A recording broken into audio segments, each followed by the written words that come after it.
Oh no, it wasn't the demons or nightmare basements that scared us, it was the pervy dudes holding the camera that we met along the way. Go back up! Go back up!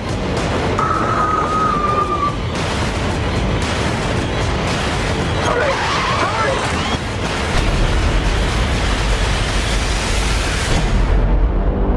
I have never been a big fan of found footage horror, you know? Blair Witch, no, I don't like it, I'm not a big Cloverfield guy. But the mockumentary horror idea immediately had me interested. I thought, like, wow, that's so smart because you don't even need to be that good at acting to pull it off. Fortunately. Hellhouse LLC stars a group of people I don't think I've seen in almost anything else. A documentarian is going around asking questions about a tragedy that ended in many lives being lost at a haunted house attraction built by a crew called Hellhouse in the old Abaddon Hotel. And we get to see lots of cutaway clips of people who weren't there and have very little to do with this situation, like in real documentaries. And we also get to see a bunch of footage that the crew took while they were building this haunted house attraction. And just as you witness more and more of it, you think, wow, goodness, that is... They are still there by opening night. They stayed in that place for months despite everything that they... Okay, they stupid! So this managed to kick off a whole franchise that was left trying to deal with the weird lore they got rolling, and that's almost unfortunate because some bad films come out of that stuff, but this in itself is actually good. I don't think it's as good as the first time I saw it when I had very low expectations and was kind of blown away by it. But it plays on both the goofier and scarier aspects of supernatural horror. It builds the documentary well, and despite, no, they're not the best actors in the world, they don't really need to be. It is, however, as much as I think it has a series of beautifully and really scary individual moments and scenes, it is pegged back quite a bit. Because before it really gets going, like, there's 10 or 15 minutes at the start where it's really, like, rolling up, like, introductory documentary style, exactly what you expect. And then it kind of leaps into their footage, and it doesn't really get scary for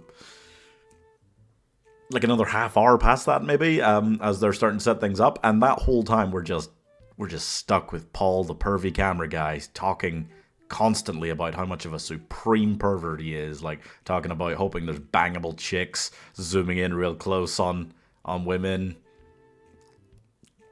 Just all kind like really bad. Like, I mean, it was made in 2015. Like, there really are a lot of great sequences in this. The flashing lights in the hallway bit is awesome. Anytime that Paul is alone in his room and the people just start walking in, sends shivers right up you. If I'm looking for like a horror movie to watch that I know is trashy but is like actually scary, this is probably literally my number one go-to. Like, this is the first thing I would think of for that. If I'm just like an easy rewatch that I know, but something that's actually got, like, really scary moments. Like, this is genuinely... Because it is mostly reliant on the kinds of jump scares that you would expect, but them being in this haunted house attraction itself, I don't know, it gives it an extra element of fear factor, because it really is...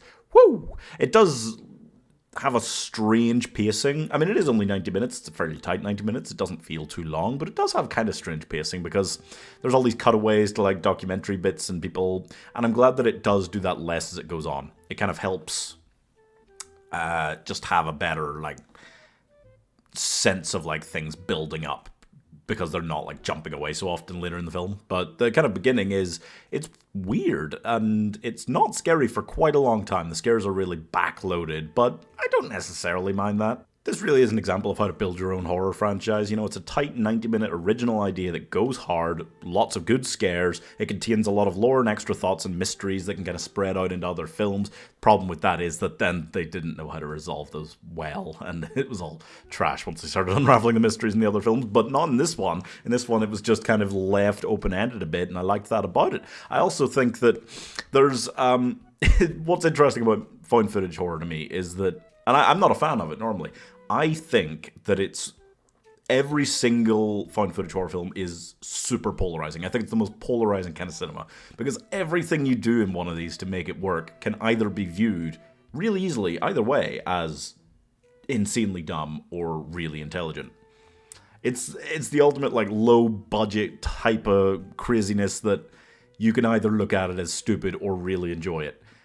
I kind of do a bit of both with this one, honestly, and I do like it. I just feel like the ending and stuff like that, there's goofiness to it, but I feel like it's really well executed for what is clearly quite a low-budget film, and that doesn't detract from the terrifying nature of a lot of the scenes.